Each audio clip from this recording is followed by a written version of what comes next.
देखिए, पिछले कुछ घंटों से एक वीडियो काफ़ी तेज़ी से वायरल किया जा रहा है और ये दावा किया जा रहा है कि उस वीडियो में भोजपुरी एक्ट्रेस अक्षरा सिंह है। इसकी क्या है सच्चाई, आज के इस वीडियो में हम देखेंगे। और दोस्तों, ये भोजपुरी इंडस्ट्री में पहली बार नहीं हुआ है। इससे पहले भी त्रिसाकर मधु शिल्पी राज का भी वीडियो को वायरल किया गया था।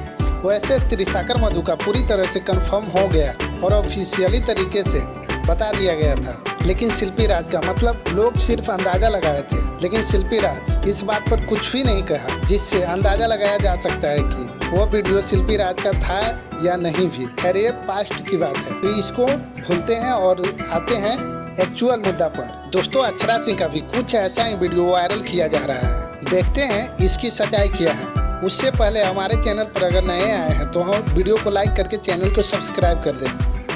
तो चलिए वीडियो को शुरू करते हैं। तो देखिए, आजकल जो वीडियो वायरल किया जा रहा है, 1-2 दिन से ये वीडियो मेरे पास 1 से 2 महीना पहले से आया था, लेकिन मैंने न्यूज को इस वजह से नहीं बनाया कि पब्लिक के बीच में ऐसे क्यों बेवजह कंट्रोवर्सी किया जाए। उस वीडियो में साफ साफ पूरे तरह से कंफर्म भी तो नहीं है कि ये वीडियो अक्षरा सिंह का ही है। वैसे अगर सच्ची बोले तो 70% अक्षरा सिंह से फेस मिल रहा है। इसका मतलब ये नहीं कि अक्षरा सिंह ही है। टिकटॉक के ज़माने में देखेंगे तो बहुत सारे ऐसे डुप्लीकेट हैं, तो ये बहुत ही गलत बात है। बेवजह वीडियो को वायरल किया जा रहा है। मुझे पर्सनली नहीं लगता है कि ये अक्षरा सिंह का ही वीडियो है। यहाँ पर 100% फेस मिल जाता है, पर फिर भी कोई फर्क नहीं पड़ता है। और जो वीडियो वायरल हो रहा है उसमें तो उतनी अक्षरा सिंह की तरह दिख भी नहीं रही है। बेवजह क्यों वीडियो वायरल करना है। बस दोस्तों, छोटी सी अपडेट था, सोचा आप सभी को इसके बारे में शेयर करते हैं। अफवाहों पर ध्यान ना दें, प्लीज इस वीडियो को शेयर कर दें ताकि इसकी सच्चाई को सभी को पता चल सके।